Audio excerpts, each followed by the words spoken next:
저희 은혜와 진리 장로교회는 복음으로 세상을 변화시키자는 교회의 비전 아래 세워진 주님만을 섬기는 아름다운 교회입니다. 주일 예배 말씀은 구본진 목사님이십니다. 설교 말씀을 들으시는 중에 하나님의 풍성하신 은혜가 함께 하시길 바랍니다.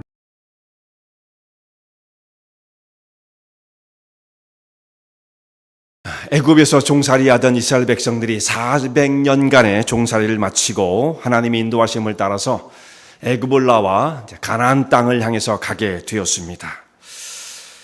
이들이 이제 광야를 거쳐서 가나안을 향해서 가게 되어지는데 첫 번째 만난 난관이 이 홍해를 만나게 되었죠. 홍해가 가로막고 있습니다. 물론 이들이 그곳으로 가고 싶어서 갔던 것도 아니고 하나님의 인도하심만을 따라갔는데 딱 앞에 보니까 홍해가 가로막혀 있고 또 뒤를 돌아보니까 마음이 변한 이 애굽의 왕 바로가 마음이 강팍해져서 이스라엘 백성들을 어쩔 수 없이 놓아가긴 했지만 그 마음의 강팍함이 풀리지 않아 이들을 다 이 광야 가운데 진멸하고자 추격대를 꾸며가지고 기병들을 앞세우고 전차를 앞세우고 이 이스라엘 백성들을 뒤에서 추격해 왔습니다. 근데 그들 앞에 걸리면은 앞으로 가지도 못하고 뒤로 돌아갈 수 없는 그런 상황. 뒤에서는 애굽 그 군사들이 쫓고 있고 앞에는 바다가 가로놓인 이 상황 가운데 이스라엘 백성들이 절망을 하게 되어집니다. 그러면서 이제 눈에 보이는 대상은 모세니까 당신이 어찌하여 우리를 이곳으로 이끌어내어서 여기서 이 광야에서 우리를 죽게 하느냐. 애굽 땅에서 애굽 백성들을 섬기며 우리가 살겠다고 할 때 그냥 그들을 내버려 둘 것이지 어찌하여 우리를 이곳으로 끌어내어서 우리를 이곳 가운데 죽게 하느냐. 애굽엔 매장지가 없어서 우리를 이곳으로 인도했단 말이냐. 이렇게 말을 하면서 이 백성들이 모세를 앞에 서고 막 원망을 퍼붓게 되어집니다. 그들이 거기에서 애굽 땅에서 우리가 살만하니 우리를 여기서 그냥 내버려 두시오. 애굽 백성을 섬기며 살겠습니다. 그랬던 적은 없거든요. 정말 그들이 애굽 사람들 앞에서 부르짖고 신음하고 어떻게 살 수 없는 그런 고통들을 겪었기 때문에 하나님께서 그들의 신음을 들으시고 모세를 통해서 지도자를 세우시고 그들을 이끌어 내시고 구원의 길로 인도해 주신 것인데 나중에 좀 상황이 변하면 하나님을 향해서 원망을 하고 또 지도자를 향해서 원망을 하게 되었습니다. 이들이 부르짖는 내용을 보면 하나도 앞뒤가 맞는 내용이 없죠. 사람 어떤 궁지 가운데 몰리게 되면 그 사람들이 쏟아내는 말들을 들어보면 그게 무슨 논리 정연하고 무슨 근거 있는 얘기들이 아니라 그냥 신세 타령하는 거죠. 앞뒤가 안 맞는 이야기들을 막 하게 되어집니다. 근데 하나님께서 이렇게 원망하는 이스라엘 백성들을 어떻게 다루십니까? 하나님께서 원망하는 백성들 어떻게 그렇게 구원을 해놨는데 너희들은 원망을 하느냐? 한마디로 하나님이 그들을 꾸짖으시고 징계를 하실 수도 있을 터인데 그렇게 하지 아니하시고 이들을 하나님께서 책망하지 않고 또다시 구원의 길로 이끌어 가십니다. 그래서 홍해를 열어서 가로막힌 홍해를 육지같이 마른 땅같이 건널 수 있는 구원의 길을 열어주십니다. 그래서 이 백성들이 정말 찬송을 하면서 하나님의 구원의 역사가 이렇게 놀랍단 말인가 그걸 생생하게 체험하면서 홍해를 건너 구원의 길을 향해서 가게 되었습니다. 그리고 그 뒤에 따라오던 애굽 백성, 애굽 군대들은 홍해를 다 건너지 못하고 홍해가 다시 합쳐짐으로써 그 바다 가운데 몰살하는 이런 일들을 보면서 이스라엘 백성들이 정말 하나님의 구원의 놀라운 역사를 체험하게 되었던 것입니다. 자, 여기 이 모습을 보면 하나님께서 하나님 백성들을 구원하시는 이 구원의 섭리가 무엇인지를 깨닫게 되어져요. 굉장히 중요한 문제입니다. 어떤 사람을 구원하시느냐? 어떤 사람을 구원하십니까? 자, 생각해보면 이스라엘 백성, 애굽 백성이 굉장히 대조가 되어지는데 애굽 백성은 물론 이제 이 이스라엘 백성들을 노예로 부리면서 학대를 하면서 나쁜 일을 했죠. 그렇다고 해서 이스라엘 백성들은 더 헐등이 뛰어난 백성이냐? 이 사람들은 도덕적이고 양심이 살아있고 그런 사람들이냐? 그런 선한 행위 때문에 이들을 구원하시는 것은 아니란 말씀이에요. 이스라엘 백성들이 지금 홍해를 건너기 직전까지 했던 것이 무엇입니까? 우리가 그 백성들을 섬기며 노예로 살겠다고 했는데 어찌하여 우리를 건져냈습니까? 라고 원망하며 불평하는 사람들이었죠. 그런데 그들을 하나님께서 강권적으로 홍해를 건널 수 있도록 홍해의 길을 열어놓으십니다. 그러니까 구원은 말이죠. 어떤 사람이 구원받았다, 구원받지 못했다, 그걸 볼 때, 그래도 그 사람은 평소에 착하게 살았나 봐. 그 사람이 양심적이었어. 이런 어떤 그 사람의 공로나 근거를 가지고 구원이 이루어지고 이루어지지 않는 게 아니란 말씀이죠.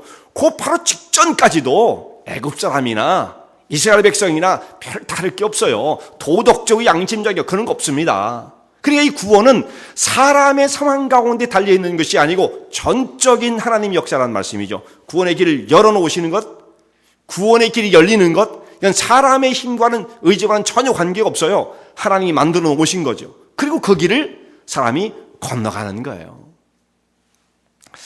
자, 이렇게 하나님의 놀라운 구원의 역사를 바라보면서 이스라엘 백성들이 얼마나 흥분을 했겠어요. 이제 죽을 줄로만 알았는데 하나님께서 구원의 길을 여시고 이제 그 죽음의 공포, 원망, 눈물이 이제 찬송으로 바뀌었습니다. 홍해를 건너고 난 다음에 모든 사람들이 소고를 붙잡고 그때 찬양 인도를 누가 했느냐면 성경을 보면 미리암이 모세의 누이가 미리암이 찬송을 인도를 했어요. 앞서서 찬송을 하니까 하나님의 영광과 거룩하신 구원의 능력을 찬양할 때 여인들이 그 뒤를 따르면서 다 속을 붙잡고 찬송을 드리면서 하나님께 영광을 돌렸습니다. 그리고 이제 홍해를 건너고 난 다음에 한 3일길쯤 갔더니 먹을 물이 없습니다. 마라라는 곳에 도착을 했는데 백성들이 물이 없으므로 또 하나님과 모세를, 하나님을 원망했다고 해도 모세를 원망했는데 나중에 보면 너희가 지금 누구를 원망하는 줄 아느냐, 나에게 와서 원망을 하지만 이것은 하나님에 대한 원망이다, 이제 그런 말씀이 나오죠. 그래서 모세를 붙잡고 원망을 하지만 이건 지도자에 대한 원망뿐만 아니라 하나님의 원망이죠. 하나님에 대한 원망. 그럴 때에 물이 없다고 야단치는 이 백성들, 또 하나님께서 마라의 쓴 물을 달게 바꾸심으로써 이 백성들을 물로써 먹여주십니다. 또 다시 한번 하나님의 역사를 경험케 하십니다. 거기서 원망을 했지만 원망하는 백성들을 하나님 탓하지 아니하시고 또다시 삶의 길로 이끌어 주십니다. 그래도 이제 일이 진행되어지는 길이 이제 진을 계속 옮겨가면서 이제 진행을 하는데, 이제 우리가 읽은 말씀 보면 애굽을 나온 지 이제 얼만큼 되었느냐면 한 달 반 되었습니다. 한 달 반, 45일이 지났어요. 45일 지나서 이들이 도착한 곳이 신광야입니다. 신광야. 지금 말하면 그것을 우리 시나이 반도 이렇게 말하죠. 우리는 시나이 반도. 이집트 땅이에요. 지금은요. 이집트 땅 시나이 반도. 사이나이, 우리는 또 영어로는 그렇게 부르는데 시나이 반도, 거기에 도착을 하게 되어집니다. 여기 도착하니까 먹을 것이 없는 거예요. 이제는 이제 식량이 떨어졌습니다. 애굽을 나온 지가 한 달 반 되었으니까 식량이 떨어지는 게 당연하죠. 이 사람들이 애굽에서 가나안 땅으로 가기 위해서 제일 빠른 길을 선택했다라고 한다면 한 달 반까지 걸리지 않고 곧바로 가나안 땅에 들어갈 수가 있어요. 아무리 오래 걸려도 2주 석주면 갈 수 있습니다. 걸어가도. 그러니까 그 정도의 식량을 준비했겠죠. 근데 하나님께서 이들을 인도하신 것은 이 지중해를 따라서 올라가는 그 길을 선택하지 않고, 거긴 블레셋이 있었기 때문에 그 전쟁을 피하여 완전히 반대의 방향으로 홍해길로 인도하시고, 또 홍해의 기적, 홍해의 그 역사, 구원의 역사죠. 이것을 체험케 하시기 위해서 인도하신 길이 완전히 다른 길이었단 말이에요. 그러니까 여기 오니까 이제 식량이 떨어지는 거예요. 45일 만에 식량이 떨어져서 우리가 이제 온 회중이 우리 자녀들과 함께 더불어 이 광야에서 굶어 죽게 되었다.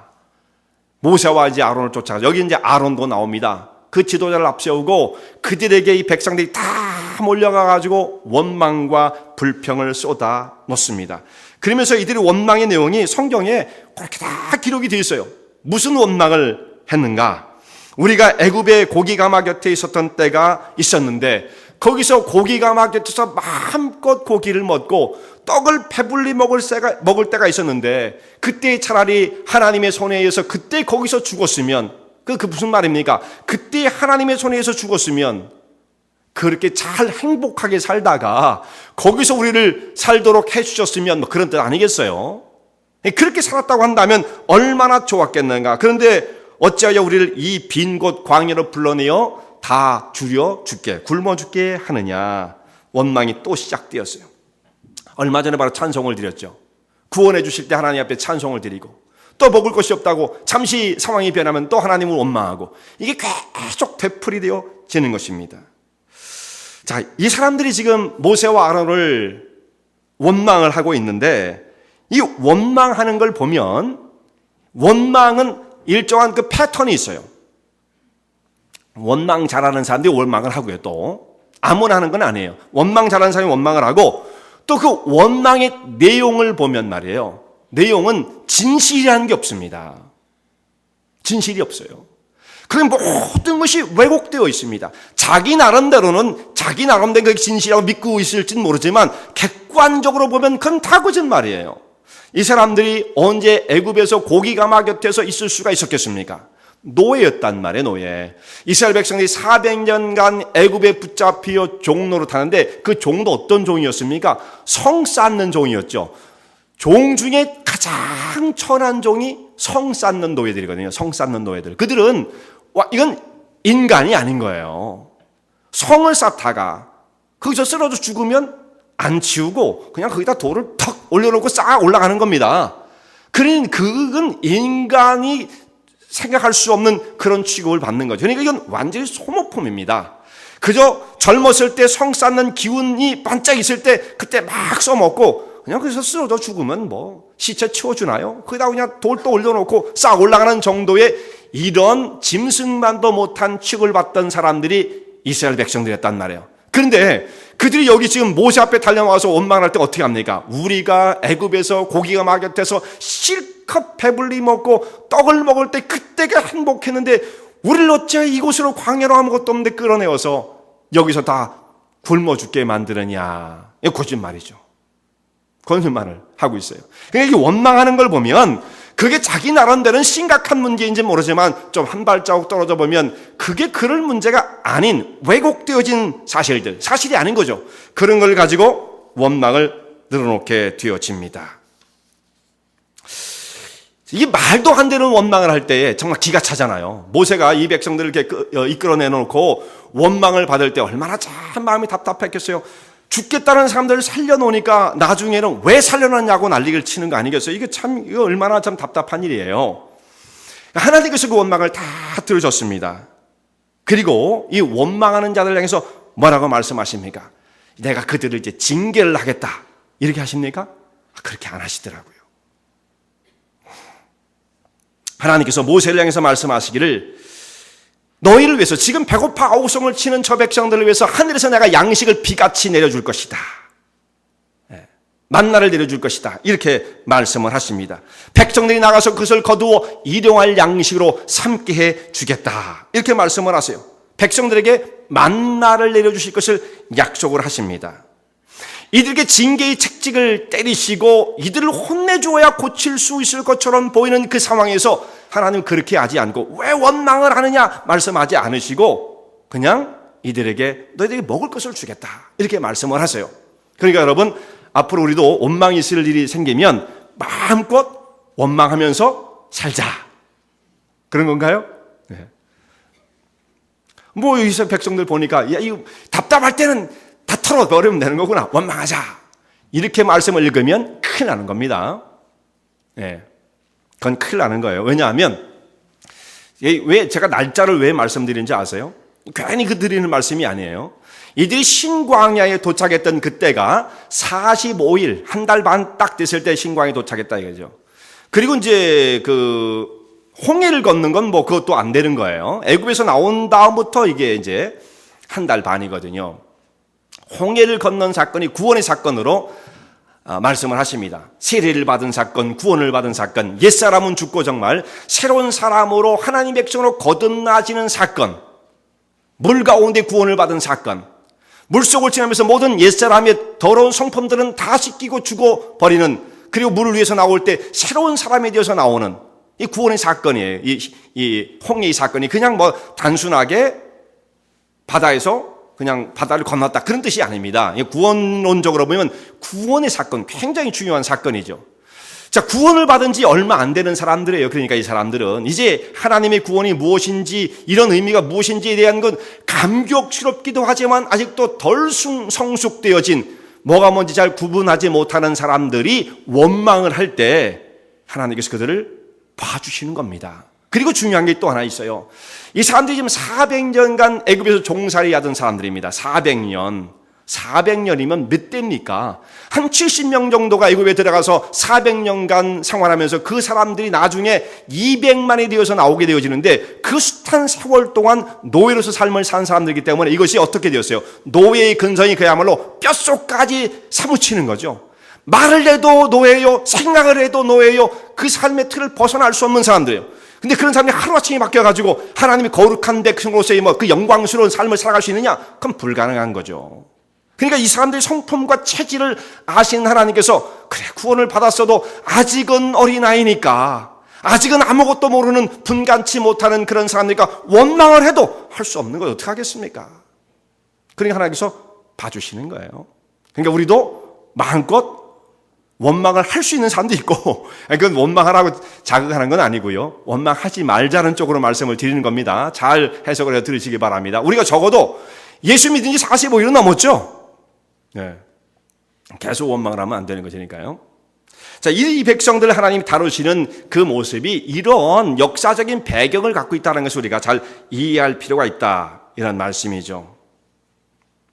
하나님께서 광야에서 양식으로 만나를 내리시게 되는데 이 만나가 어떤 의미를 갖고 있는가? 신명기 8장 3절에 있는 말씀 보면은 여기에 이렇게 말씀을 하고 있어요. 너를 낮추시며 너로 줄이게 하시며 또 너도 알지 못하며 내 열조도 알지 못하던 만나를 내게 먹이신 것은 사람이 떡으로만 사는 것이 아니요 여호와의 입에서 나오는 말씀으로 사는 줄을 너희로 알게 하려 하심이니라. 이렇게 말씀했어요. 그러니까 이 만나가 무슨 뜻입니까?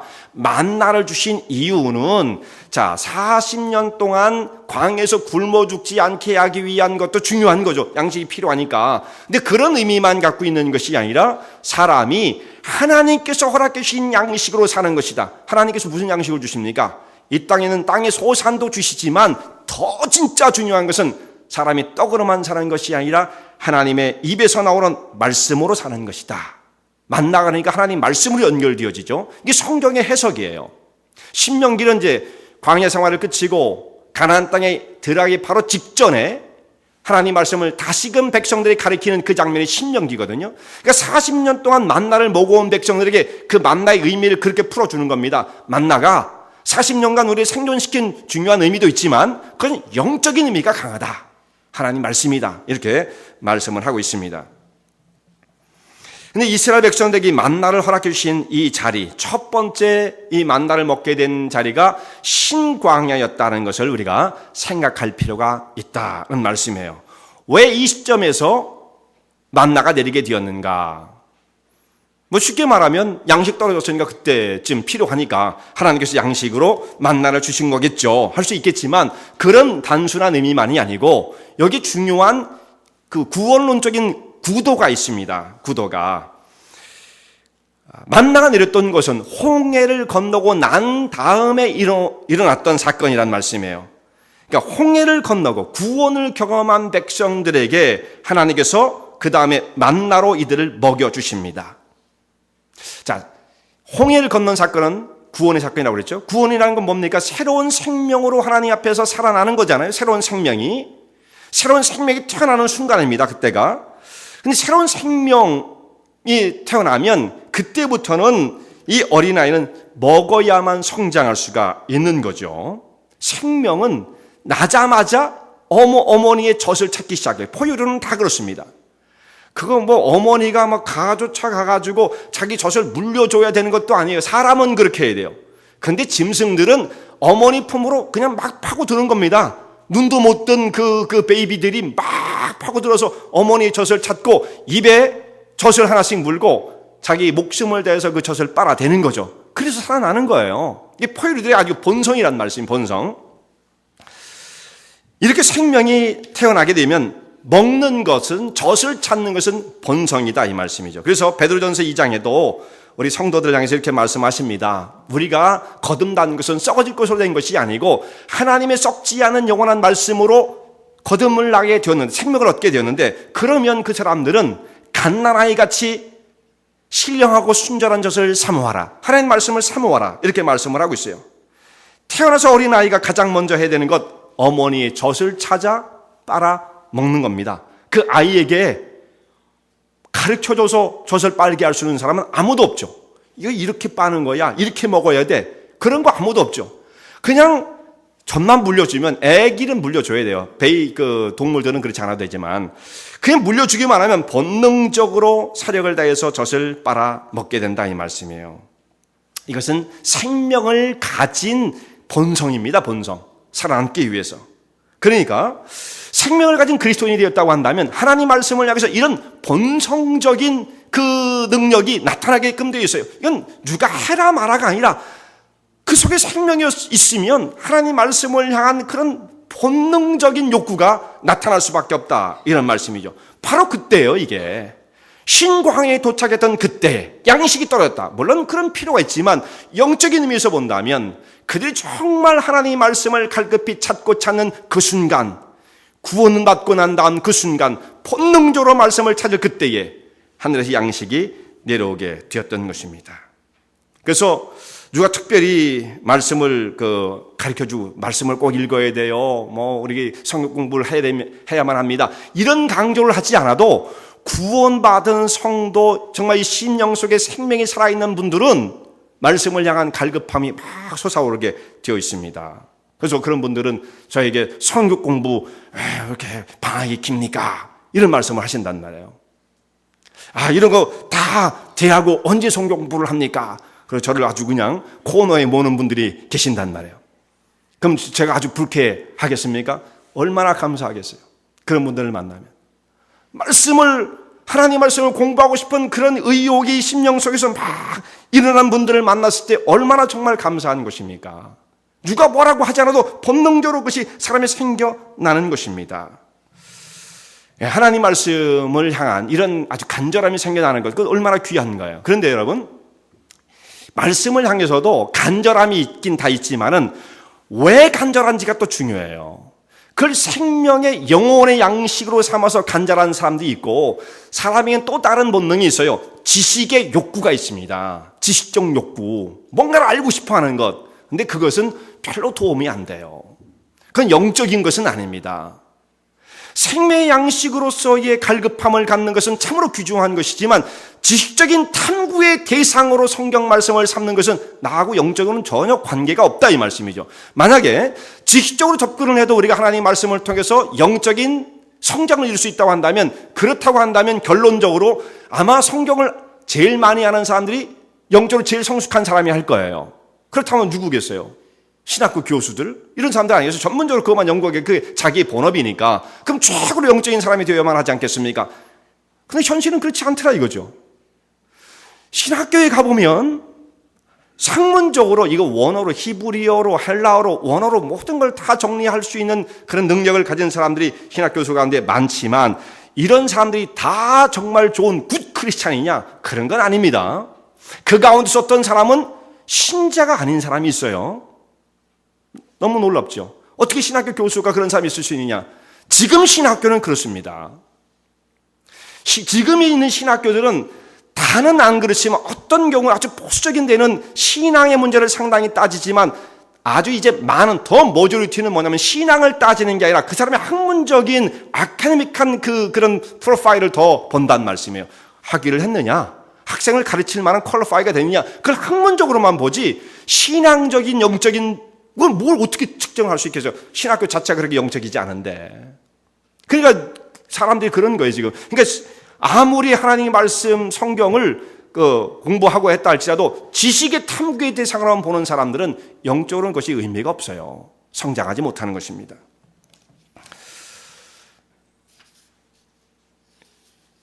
자, 이 만나를 거두는 시간이 있었어요. 만나를 거두는 시간.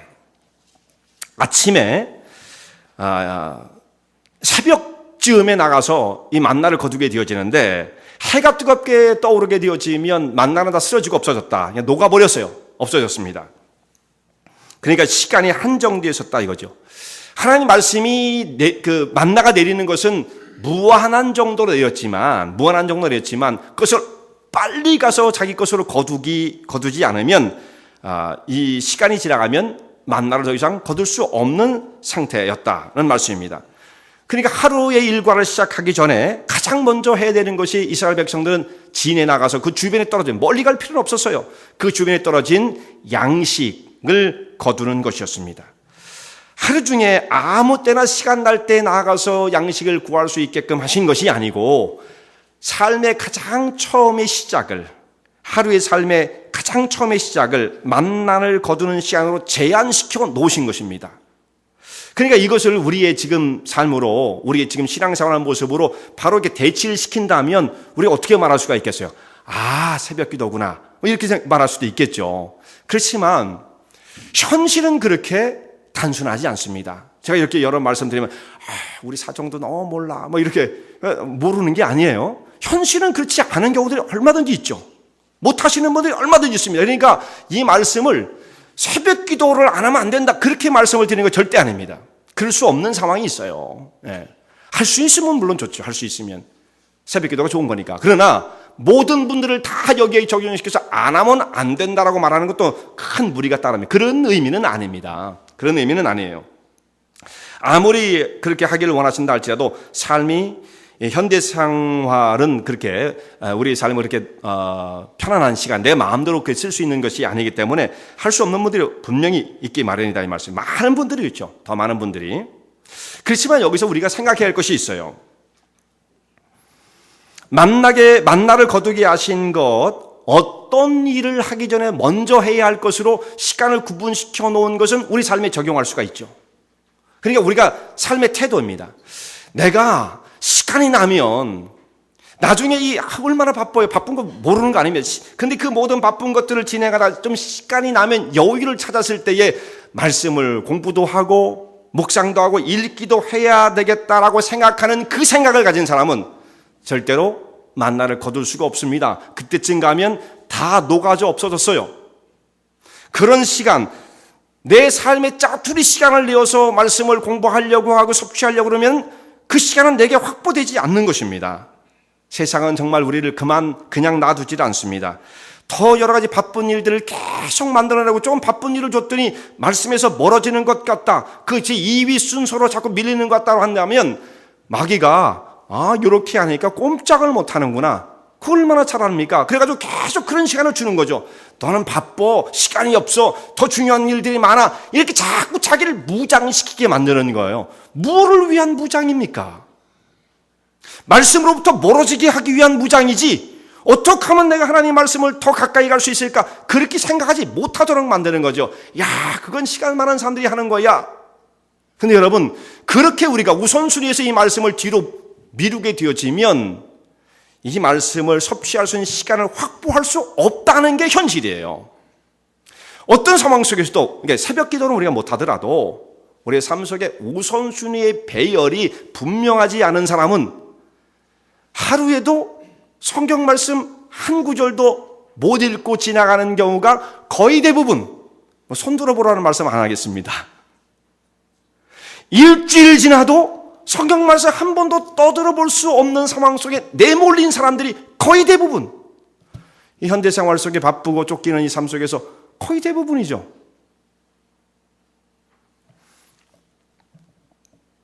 그게 이게 뭡니까?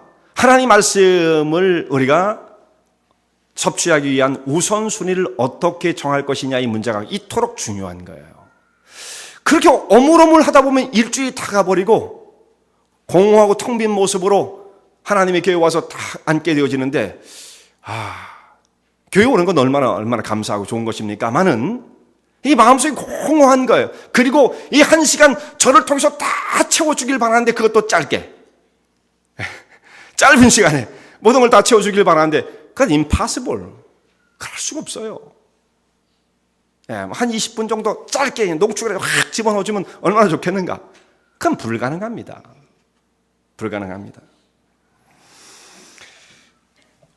우리의 삶 속에 만난을 거두는 일, 하루의 처음의 시간으로 하나님께서 정해놓으셨다는 것이 우선순위의 배를 의미한다고 한다면 오늘 우리 하루하루 어떻게 하면 내가 말씀을 찾아서 읽고 묵상할 수 있을까? 혹은 시간을 내어 성경 공부에 참여할 수, 이걸 시간을 매니지먼트를 해야 합니다. 그러지 않으면 금방 지나가죠. 그러면 우리 영혼은 공허해집니다. 그러와서 예배를 드리고 그러지만은 사실상 이 모습이 겉모습이지 이 속이 채워지지 않는 거예요. 20분에 저는 못 채워요, 여러분. 채울 수가 없어요.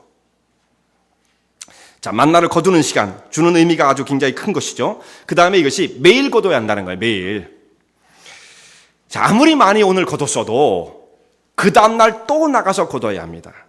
자, 매일같이 하루하루 일정 분량을 거두는 것이지 오늘 하루 다 내일 것까지 일주일 것까지 한 번에 다 모아가지고 집에 갖다 놓으면 어떻게 되느냐? 그것이 그 다음 날만 되어도 냄새가 나고 벌레가 났다. 성경에 그렇게 말씀되어 있단 말이에요. 매일 나오기가 귀찮으니까 그 귀찮을 것도 없어요. 이 진에서 바로 주변에 떨어져 있는 것이 다 만나였거든요. 조금만 나가서 수고를 하면 다 거둘 수 있는 것이에요. 매일같이. 그게 엄청난 노력을 요하는 것도 아니었어요. 그런데 사람들은 좀 더 편한 게 좋으니까 한 번에 많이 거둬가지고 며칠 분량을 보관하고 싶었지만 시간이 딱 지나고 그 다음 날이 되면 냄새가 나서 먹을 수 없는 상태가 되었다는 말씀입니다. 이게 뭘 말해줍니까? 하나님 말씀은 날마다 그야말로 신선도가 유지가 되어야 돼요. 날마다 신선해야 합니다. 그러니까 이전에 들어보지 못한 말씀처럼 날마다 신선해야 그것이 프레시하게 내 영혼을 깨우고 각성시키는 거지 그냥 닳고 다른 말씀, 매너리즘 속에 빠지면 그건 소용이 없어요. 물론 다 알고 있는 말씀, 66권 딱 정해진 말씀이지만 오늘도 생생하게 살아서 내 영혼을 자극하고 생명을 주는 그런 말씀으로 되살아나야 의미가 있는 것이지 다 알고 있어. 저 설교를 몇 번 들은 건데 이렇게 해가지고 영혼은 살아날 수 없다 이 말씀이죠. 날마다 새로워져야 돼요. 우리 잔치집 같은 데 가가지고 아무리 식사를 많이 하고 그날 배불리 먹었다 할지라도 그 다음날 되면 또 먹어야 되죠. 식사를 어제 많이 먹었으면 오늘 나 굶을래 하는 사람 없지 않습니까? 매일같이 일정량을 먹는 것이 가장 건강한 것입니다. 그렇게 해야만 우리 건강을 유지할 수가 있어요. 영적인 것은 더한 것이죠. 근데 우리는 과거에 했던 것, 배웠던 것 이것이 가치 없다는 것이 아니고 굉장히 중요한 것이 우리의 밑거름이죠. 밑거름. 아주 보이지 않는 곳에 그냥 포텐셜로 쫙 밑거름으로 남아있는 것이지만 오늘 우리가 하루 살아갈 영적인 양식을 새롭게 섭취하지 못하면 내 영혼의 힘을 잃고 만다 이 말씀이에요. 매일같이. 성경에서 단 하루 안식일 전날만 하나님이 아주 정말 섬세하게 그때는 그 다음날 이틀분 거를 거두어 갈 수 있도록 허락을 해 주셨습니다. 안식일날 나와서 거두는 것이 아니었기 때문에 그때는 구약시대의 그때의 그 모습을 말씀해 주고 있는 것이죠. 그래서 매일 신선하게 하나님 말씀을 섭취해야만 한다. 그래야만 영혼이 살아날 수 있다는 것을 말씀하고 있습니다. 이 만나의 이름이 어디서 온 겁니까? 만나의 이름. 그래서 오늘 설교 제목이 이것이 무엇인가 이렇게 제목을 잡았는데 만나라고만 해도 되는 거예요. 사실 그냥 만나 제목 그렇게 하면 그게 히브리 말로는 이것이 무엇인가가 만납니다. 만나. 이제는 만나가 지면에 내린 것들을 의미하지만 이것이 무엇인가라고 말하는 것, what is it? 그게 만나란 말이에요. 그것이 이제 만나의 이름이 되었어요. 근데 왜 이런 이름이 붙었겠습니까? 이 사람들이 밖에 나가 보니까 희고 둥근 것들이 지면에 쭉 내려져 있다 이 말씀이에요. 그것을 보면서 맛을 보니까 얼마나 달콤하고 맛있는지 몰라요? 이것을 보면서 그 사람들이 이게 도대체 무엇이냐? 이게 무엇일까? 감격스럽고 놀라움에 터져나왔던 말이 이것이 무엇인가? 그것이 나중에 만나가 되어요. 너도 나도 다 만나 하니까 이게 나중에 정말 만나가 돼버렸어요. 만나의 맛을 기록한 것을 보면 31절 여러분 한번 보시기 바랍니다. 16장 31절 보면 이스라엘 족속이 그 이름을 만나라 하였으며 가시 같고도 희고 맛은 꿀 섞은 과자 같았더라 이렇게 돼 있죠. 이 만나의 맛을 묘사한 장면인데 나중에 보면 만나의 맛이 자꾸 변천을 합니다. 나중에 보면 만나가 점점 맛이 없어져요. 나중에 제일 처음에 먹었을 때는 꿀 섞은 과자 맛았고 희고 둥글었어요. 조그맸어요. 이 가시 같다는 것은 작은 씨앗을 말하는데 한 손가락 굵기 정도 되는 거예요. 그런 씨앗. 그렇게 생긴 모양으로 흰 색깔을 띄었고 꿀을 섞어서 볶아놓은 이 과자 같았다 이렇게 되어 있습니다. 광야에서 이 꿀을 먹게 되면 그 꿀 맛이 얼마나 타락했어요. 꿀보다 더 맛있는 게 없었겠죠. 근데 맛있다고 꿀을 계속 퍼먹을 수는 없잖아요. 그것도 양이 한정돼 있을 거고. 그러니까 이 과자를 만드는 데에 꿀을 섞어갖고 만들면 아마 광야에서 먹을 수 있었던 음식 가운데 최고로 맛있는 것이 이 만나였을 거예요. 뭐가 있었겠으면 그때. 그러니까 꿀을 섞어서 과자를 만들었어요. 그런 맛이에요. 이스라엘 백성이 그걸 먹고 너무 놀라워서 이게 무엇이냐? 만나라고 불렀습니다. 그러니까 처음에 맛을 봤을 때 그 맛은 정말 꿀 같은 맛이었다. 이런 말씀이죠. 이런 말씀이 나중에 시편에 있는 말씀 보면 그렇게 기록되어 있습니다. 다윗이 시편 19편에서 하나님 말씀을 뭐라고 고백을 합니까? 하나님 말씀은 많은 정금보다 사모할 것이며 꿀과 송이꿀보다 더 답니다. 하나님 말씀은 그렇게 표현했습니다. 금보다도 귀한 것이고 아무리 많은 금을 싸다 준다 할지라도 하나님 말씀이 더 귀하며 무슨 세상의 음식을 맛본다 할지라도 하나님 말씀처럼 꿀과 송이보다 더 단 것은 없습니다. 최고입니다. 이런 말씀을 드리는 거죠. 성도 여러분, 정말 오늘 우리들은 이 하나님 말씀을 대할 때 어떤 맛을 느낍니까? 이 나중에 맛이 변천되어지거든요. 아무리 꿀 섞은 맛이라 할지라도 오래 가다 보니까 40년쯤 끝날 때에는 나중에는 맛이 없어가지고 이 사람들이 그냥 아주 그냥 너무너무 괴로워했습니다. 그 사람들은 어떻게 됐어요?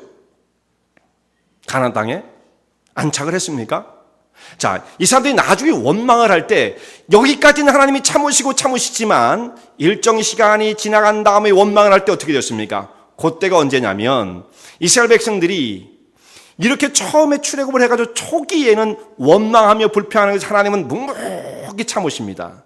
그러다가 가나안 땅을 정탐하고 돌아온 사람들이 와서 보고할 때 딱 1년 지난 다음에요. 그러니까 1년까지는 마음껏 원망을 해도 된다? 그런 뜻으로만 또 생각하지 마시고요. 자, 1년이 지나고 난 다음에는 원망했을 때 그들을 한 사람도 너희는 가나안 땅에 들어가지 못한다. 아주 그때는 분명하게 하나님께 선을 그으십니다. 무서우신 분이죠. 어느 정도 허용될 때가 있어요. 허용될 때가. 그렇지만 마음 놓고 해도 되는 건 아니죠. 자, 이 만나를 먹고 이스라엘 백성들이 꿀 섞은 과자맛처럼 꿀처럼 달다고 이렇게 고백을 했지만 나중에 보면 박한 음식이라고 먹기 싫다고 아주 불평했던 사람도 있어요. 그러니까 불뱀이 나와서 막 이들 물고 그렇게 되었죠. 우리는 얼마나 이 하나님 말씀을 달게 여기며 갈급한 모습으로 하나님 말씀을 찾고 있는가. 나는 그 말씀을 정말 지루하다고 힘들다고 맛없다고 그렇게 불평하는 사람은 아닌가. 우리 영적인 상태를 좀 생각해 볼 수 있기를 바랍니다. 느헤미야가 페르시아에서 아주 높은 그 관직을 갖고 있던 사람이 이제 자기의 동족을 사랑하는 아주 뜨거운 마음을 가지고 예루살렘으로 돌아오게 되어집니다. 포로 귀환이 이루어지고 난 다음에 상당히 후대에 이 사람은 마지막으로 돌아온 사람이니까 포로 귀환이 이루어지고 나서 한 100년 정도 다음에 돌아오면서 굉장히 오랜 시간 후에 돌아왔어요.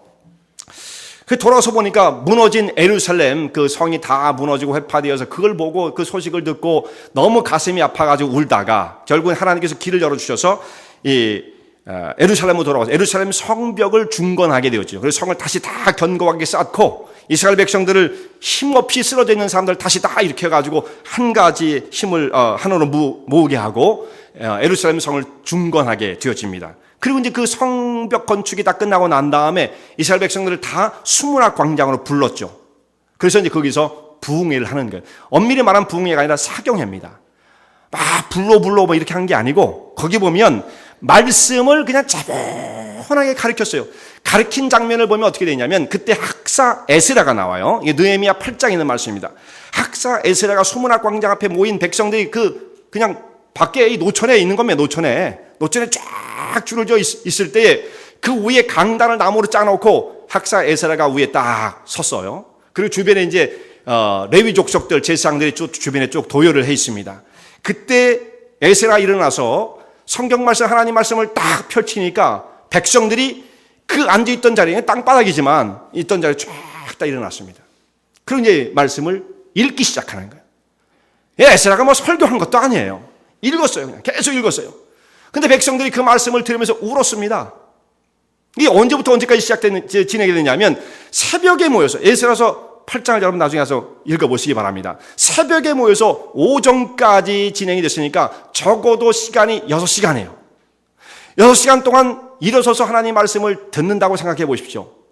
일단 그 말씀 자체가 어떤 말씀이냐면 율법의 말씀을 읽었다 그러거든요. 율법 말씀 쭉 읽어주면 여러분 어떻겠어요? 예. 구약 성경에 있는 율법의 말씀을 특별히 레위기 같은 데를 읽어보십시오. 우린 지금 여기 편안하게 앉아서 레위기 읽어도 힘들어 죽겠는데 그 레위기가 얼마나 그 힘든 얘기겠어요. 그걸 쭉 읽는 겁니다. 그런데 서 있는 것도 힘들죠. 그러니까 아마 여기는 기록이 안 돼 있어도 쓰러지는 사람이 속출했을 거예요. 푹 쓰러졌겠죠. 중단되지 않는 거예요. 쭉 읽어 나가는 거예요.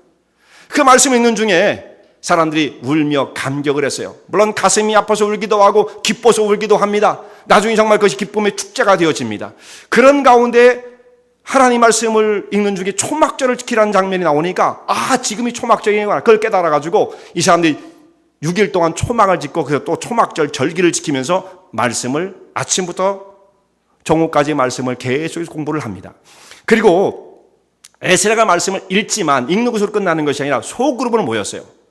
그 양쪽에 서 있던 에스라 주변에 서 있던 제사장들이 말씀을 전하는 것이 끝나면 오전까지는 그렇게 하는 거죠. 그리고 난 다음엔 그룹별로 모여서 성경을 토론하는 거예요. 그러니까 지금 우리로 말하면 셀그룹 모임을 가졌던 겁니다. 소그룹이 그렇게 중요한 거예요. 그래서 말씀을 나는 이렇게 들었는데 이게 무슨 뜻입니까? 잘 좀 설명해 주세요. 그 에스라가 그걸 다 못하니까 속으로 모인 그 중에 장들이, 리더들이 그것을 풀어주는 겁니다. 그리고 이분이 이렇게 얘기하고 저분이 저렇게 얘기하는 그런 가운데 서로 마음과 마음이 충돌되어지는, 이게 나쁜 의미가 아니라 서로의 나를 날카롭게 하면서 점점점 인커리징이 되어지는 거죠. 이런 과정을 거치면서 사람이 변화가 되어지는 것입니다. 이 소그룹의 운영이 구약 성경에 이미 등장하고 있다는 걸 보면 참 놀라지 않을 수가 없는 거예요. 지금 우리가 여기서도 하는 셀그룹, 아니면 그룹 바이블 스터디, 이런 것들을 구약 성경에 이미 시행하고 있었다라는 말씀입니다. 자, 예루살렘 성을 건축하고서 가장 먼저 했던 것, 이 백성을 어떻게 하면 새롭게 하고 이 나라가 이 멸망의 위기에서 다시 벗어나서 하나님이 주신 소명을 이루어갈 수 있는 민족이 될 것인가. 자, 생업으로 돌아가서 열심히 일을 합시다. 그것보다 더 중요한 것이 있었습니다. 같이 더불어 모여서 영적인 힘을 모으는 거였어요. 말씀을 듣는 것이었습니다. 그걸 공부하는 것이었습니다. 진지하게 말씀을 향해서 나아가는 것이었습니다. 율법책을 읽어주는데 이 백성들이 어떻게 그 말씀을 들었느냐 하면 느헤미야서 8장에 있는 말씀을 보면 그들이 하나님 말씀을 귀를 기울여 들었다. 영어 성경에 이렇게 되어 있습니다. attentively 이렇게 되어 있어요. 그 말씀에 집중해서 차렷의 자세를 가지고 말씀을 들었어요. 우리 성도님들이, 우리 교회의 성도님들은 굉장히 말씀을 향한 집중도가 굉장히 좋은 교회예요. 저는 그건 아주 굉장히 프라우드하게 생각합니다. 집중도가 좋습니다. 그렇지만 이걸 6시간 했다고 한다면 얘기가 달라지겠죠. 6시간 동안. 우리도 성경을 진지하게 배우는 데 좀 더 심혈을 기울여야 합니다. 이것이 훈련되어져야 돼요. 자, 이 바쁜 사회 속에서 물론 우리의 시간이 다 짜여져 있어요. 그렇지만 무엇이 더 우선순위인가에 대한 것을 다시금 우리가 생각해야만 합니다. 그 짧은 시간, 여러분들 일주일 동안 성경 말씀 안 읽으시는 분들이 20분, 30분에 압축해서 여러분들에게 드릴 수 있는 것이 별로 없어요. 별로 없습니다. 여러분들이 직접 개인적으로 하나님 말씀을 향해서 나아가는 진정이 필요하고, 이 시간에도 좀 힘들지만 집중해서 말씀을 듣고자 하는 열린 마음, 준비된 심령으로 말씀 앞에 나가는 굉장히 중요한 거예요. 그런 시간을 통해서 우리의 서서히 영적인 삶이 변화되어지는 것이죠. 그러면서 심령의 문이, 어떤 분은 닫히는 분이 계실지도 몰라요. 열려야 돼요. 심령의 문이 열려야 되는 것입니다. 그 말씀이 내 심령 속에 와서 내 영혼을 흔들어 놓는 그것을 거부하지 말고 그 말씀을 받아들여야 되는 것입니다. 그렇게 되어질 때 우리 영적인 삶이 조금씩 변화되어지는 것입니다. 그러면 놀랍게 우리 영혼이 성장을 이룰 수가 있는 거예요.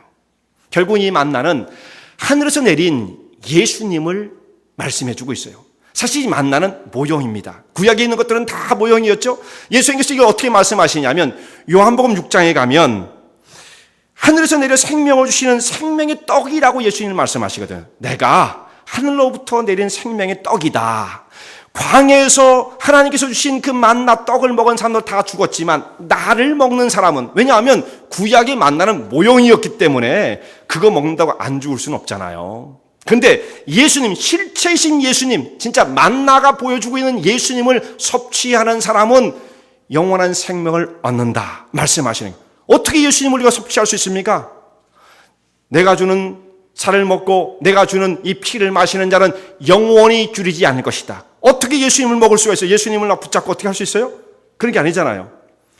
하나님의, 주님의 말씀, 이 생명의 말씀을 영적인 떡으로 섭취하는 사람이 생명의 떡이신 예수님을 먹고 마시는 거예요. 성찬식만 그것을 의미하는 게 아니에요. 하나님 말씀을 통해서 예수님을 섭취하는 것입니다. 그런 사람들은 정말 세상을 이길 수 있는 능력을 발휘하게 되어집니다. 영과 우리의 정신이 살아나고 우리 육체도 강건함을 입을 수가 있어요.